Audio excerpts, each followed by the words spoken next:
But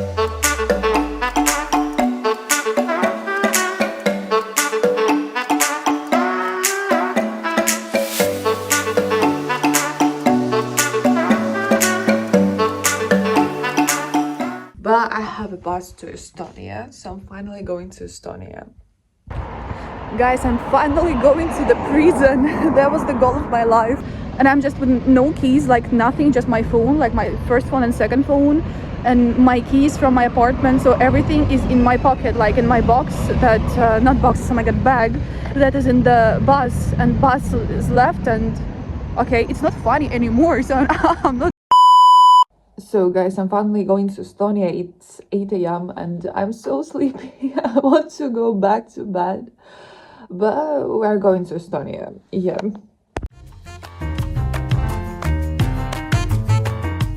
So my trip to Tallinn was supposed to take almost 6 hours, which meant I had plenty of time to finally watch a movie I had been putting off for ages. I decided to watch Fight Club. Yes, I know I'm probably one of the last people on earth who hadn't seen it yet. Like, everything was perfect until around 20 minutes into the movie when I started thinking, wait, something is not right here. Because, like, this was definitely not the Fight Club everyone had been talking about.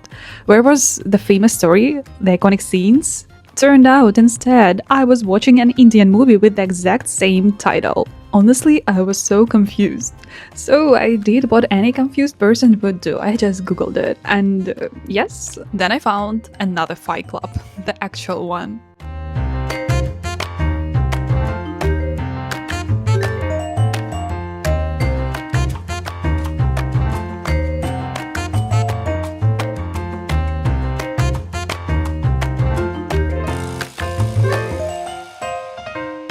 And finally, the endless fields started disappearing, and I knew we were getting closer. So, hello Estonia! The first signs of cities started appearing outside the window, and after almost 6 hours on the road, I finally arrived at Tallinn bus station. Well, let's go!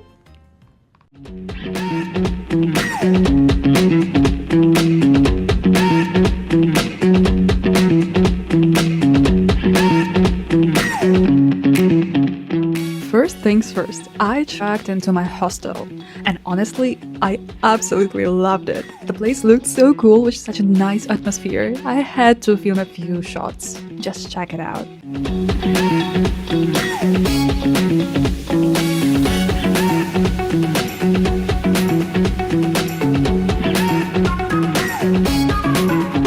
Since it was already 3 p.m, I decided not to waste any time and immediately went to explore Tallinn's old town.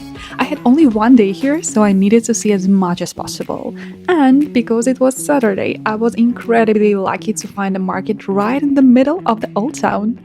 And oh my god, there was everything! Traditional handmade products, wooden things that people carved themselves, pottery, jewelry, cute little hats.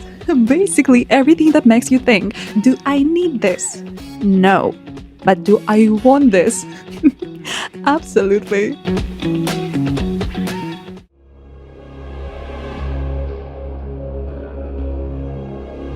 At this point, I was already extremely hungry, but before getting food, I decided to visit one place that appeared in my Italian recommendations on Google Maps. And of course, because apparently I don't know how to choose normal tourist attractions. It was another creepy place.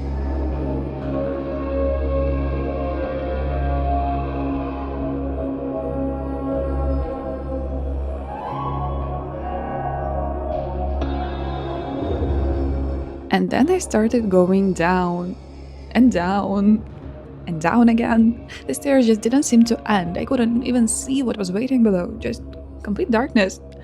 And honestly, I loved it. That feeling when you don't know what's waiting for you. Perfect.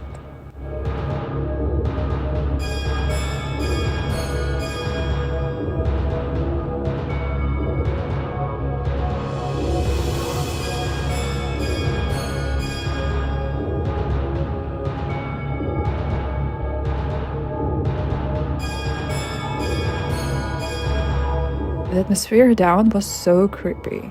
There were wax figures standing around that looked way too realistic, all black and white films playing on the walls, and this feeling that you accidentally stepped into another century.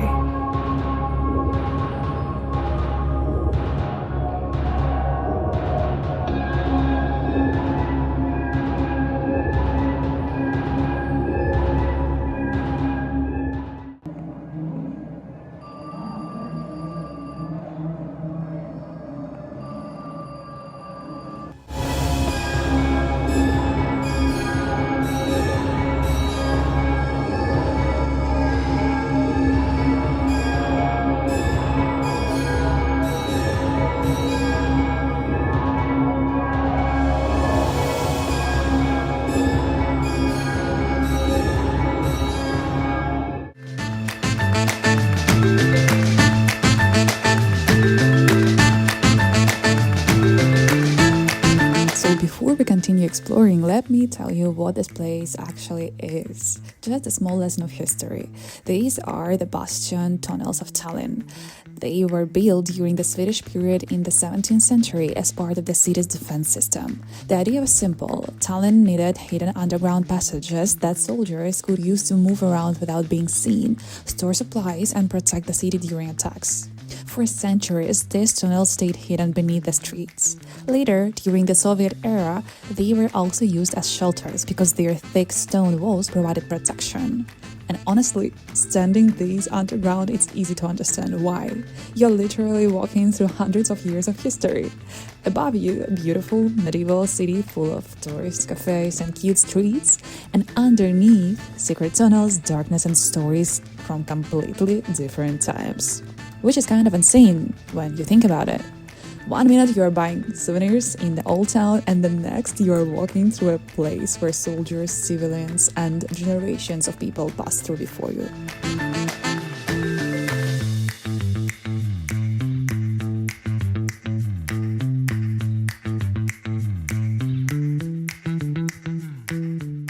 For decades, many sections of these tunnels were simply abandoned. People forgot about them.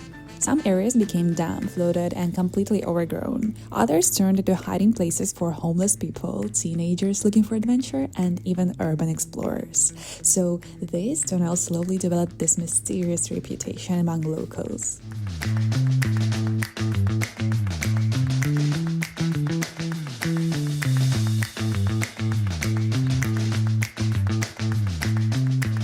Today, they are one of Tallinn's most unusual museums. Instead of trying to make everything look new, they actually kept a lot of original atmosphere. That's why it still feels cold, dark, and just a little unsettling. And honestly, I think that's exactly why I liked it so much. After spending enough time underground, I finally decided to leave. But even outside, Tallinn wasn't ready to let me have a normal day.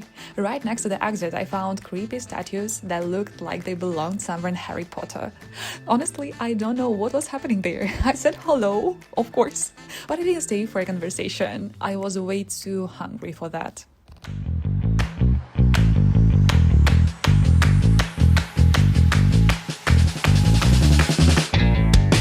Speaking of being hungry, I was really hungry. Like, I would probably eat a medieval horse right now, hungry. Of course, I had already heard about this famous place in Tallinn where they serve musu, so naturally, I had to go. The place was called Three Draken. Not dragon, guys, not dragon, but draken. And the second I walked inside, I felt like I had traveled back in time because the whole place looked like it came straight from the Middle Ages. The workers were dressed in old-fashioned clothes, they talked differently, and for a second I thought, wait, are they actually yelling at me? But then I realized, no, that's literally their role. They are creating the atmosphere of a medieval tavern. And honestly, they were doing an amazing job. So I ordered moose meat soup, dark beer, and a carrot pastry. When I asked for a tray, they looked at me like I had just asked the most ridiculous question in the world. They basically told me, quote guys, that's a quote, "You are a strong, independent woman. You have 2 hands. That's enough." So I laughed and carried everything myself. Fair enough. However, I quickly discovered one tiny problem. There was no spoon. So, of course, I asked for one. And they looked at me like I was completely crazy. Apparently, you don't eat your soup, you drink it. Oh my god, sorry, Estonia, I'm still learning your ways.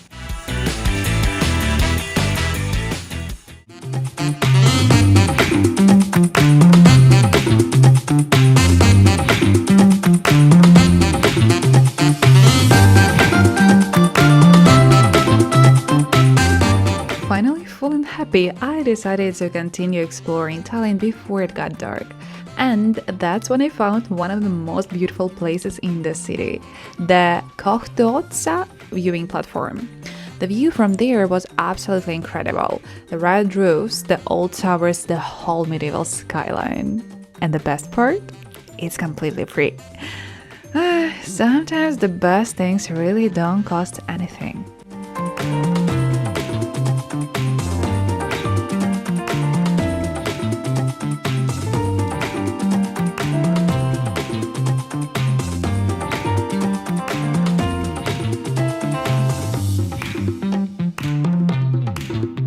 When I was walking down, I immediately noticed the city walls, and honestly, they were like a little outdoor art gallery. On one side, beautiful plants and vines growing along the walls, and on the other, paintings and different artworks. Everything perfectly matched the atmosphere of the old town. Tallinn, just a chapter of a fairy tale.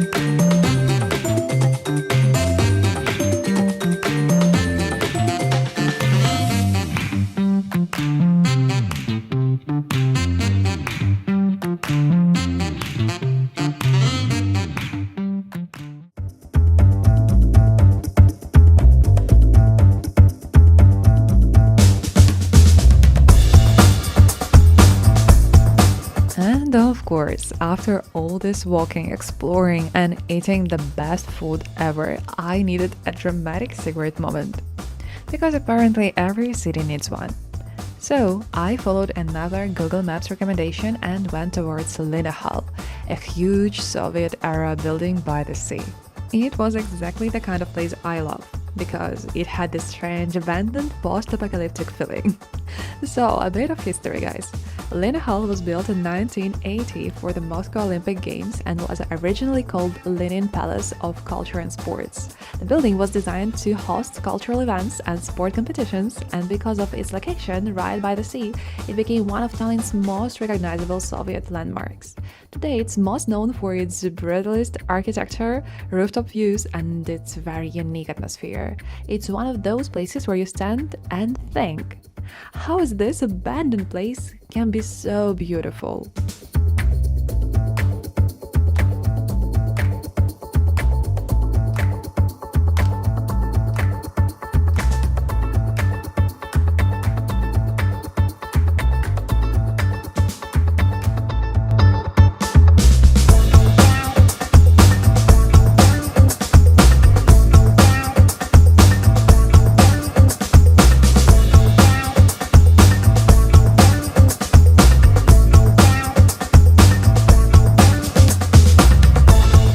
Next morning, I woke up around 9 a.m. and the first thing I thought about was breakfast.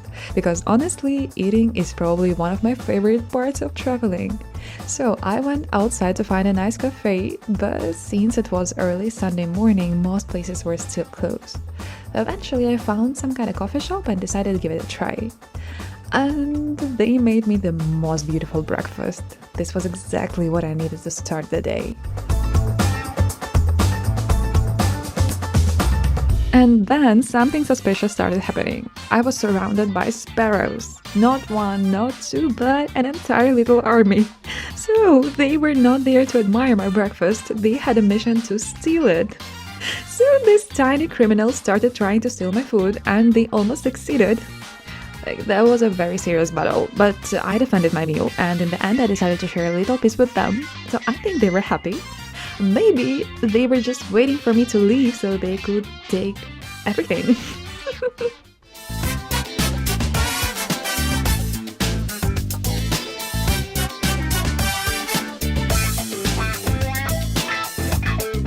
And now the best chapter of Tallinn begins. I never thought I would willingly get on a bus and travel to a prison, but here we are. The journey to Rummu took around an hour and the ticket was only 8 euros. And what I found there was worth 10 times more. Guys, I'm finally going to the prison. That was the goal of my life. I'm going to the prison now. Finally, I arrived at Rummu, and instead of normal ticket, they gave me a little pink bracelet. Thank you for not giving me handcuffs, I guess. I appreciate it.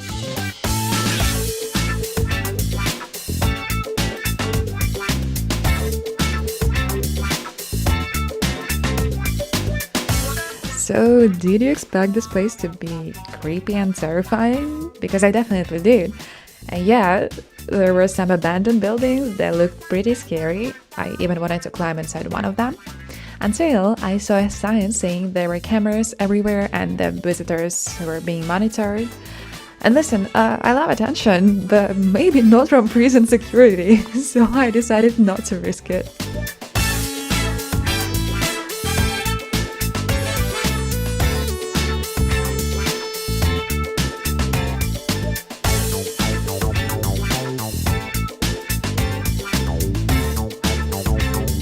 And after that, I couldn't really find anything scary anymore.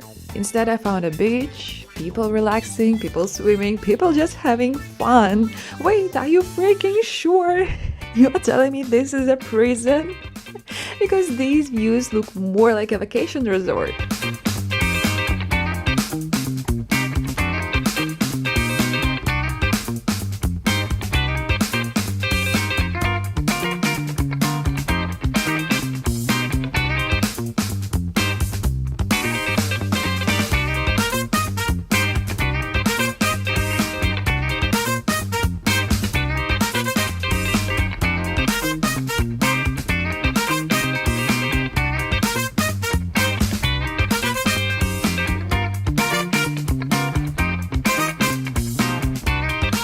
And the craziest part? Right next to the flooded prison, people were literally swimming and enjoying the area.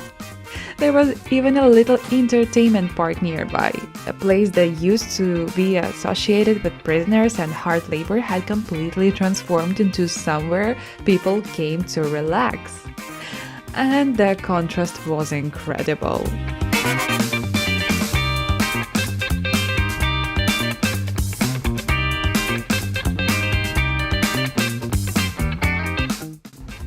Check it out, that's the prison as well, there, yeah, right over there.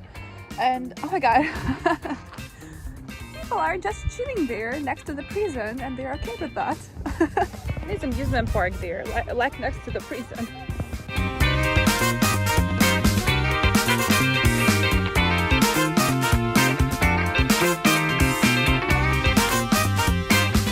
Then I saw the hills. Obviously I had to climb them because I can't just look at a beautiful place, I need to climb every random rock I see. So the slope was extremely steep and I almost slipped several times, but at some point I thought, okay, maybe this was not my smartest idea. Then I reached the top.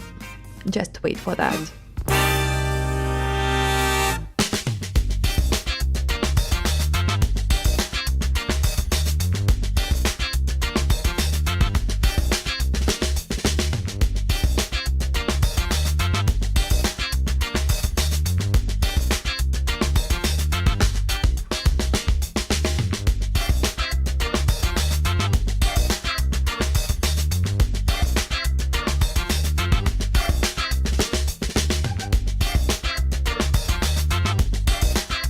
Guys, that was really hard for me to get here, but just look at the view.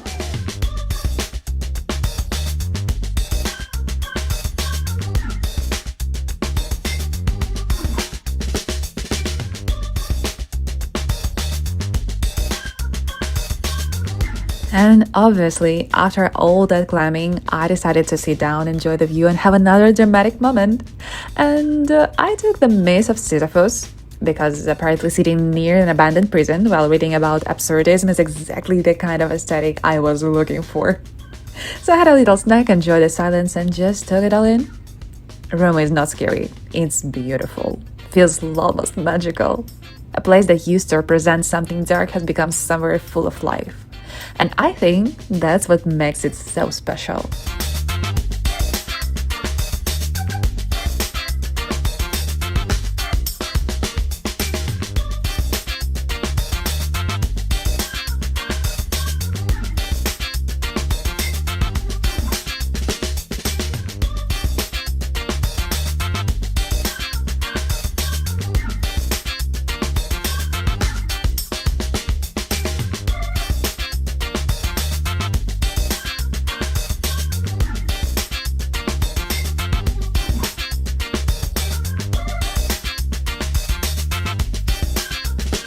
While walking around, I found some abandoned cars that looked like they had been left there forever. I'm still not completely sure if they were actually abandoned or if they were the part of the whole atmosphere, but they fit perfectly. It looked like someone had stopped the movie set and just walked away. So I already walked for 1 hour, I couldn't find a way out of here. So I think I finally did it. I'm not sure, I'm not sure, but I'm about to miss my bus, yeah, as usual. So eventually it was time to go back to Tallinn. My 24 hours in the city were coming to the end, and I still wanted to enjoy the evening before leaving.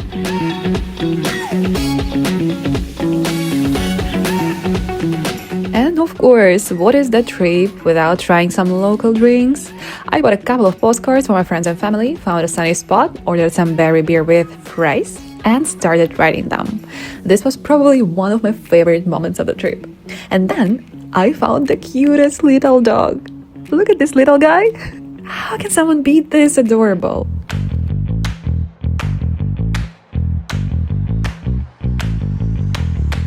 And then I did it again. At this point, I've accepted that none of my trips will ever end without at least one completely unnecessary disaster.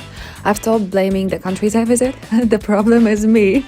I'm just permanently distracted. My head is always somewhere in the clouds. So here is what happened. I got on the bus back, sat down, and honestly thought I'd made it through the whole trip without any drama. Everything had gone exactly as planned, and that should have been my first warning. On the way back, we stopped at Parno again. I was really thirsty, so I quickly ran into a shop to buy a bottle of water. I was convinced we had another 10-minute stop, just like on the way there. Turns out we didn't. I either completely missed the announcement or simply imagined those extra 5 minutes. As I was crossing the road back to the station, I looked up and watched my bus drive away. Without me, of course. For a second, I genuinely couldn't process what I was seeing. And then I remembered my backpack was still on that bus, with my passport, my wallet, my bank cards, like my apartment keys, everything, my whole life. Like everything I needed to exist. Like this is happening every single time. I don't know where I am. Like I'm in the city in Estonia somewhere, okay? That's funny, kind of funny, because every time I go to another country, I miss my bus. Yeah. No, it's not funny anymore. It's not funny anymore. How can I get back? I wish I could tell you I stayed calm. I didn't. I completely panicked. But after a minute of internally screaming, I realized standing there wasn't going to bring the bus back. So I booked the next bus, which was leaving in about 40 minutes. I texted my friend asking if I could stay at her place in case I couldn't get my bag back. Then I filled out the lost and found form on the bus company's website, only to receive an automatic reply saying it could take up to 10 working days. 10 working days, guys. That was not exactly the answer I was hoping for. And I was lucky because when the next bus arrived, the drivers immediately tried to help me. They suggested calling the station and asking them to check whether my original bus had already arrived. And the advice probably saved my entire day. I called the station, explained the situation, and the woman on the phone said, "Your bus is arriving in about 6 minutes." I don't think I've ever been happier to hear a sentence in my life. So when I finally got there, my bag was waiting for me exactly where they had said it would be. My passport, wallet, keys, like everything was there. Nothing was missing.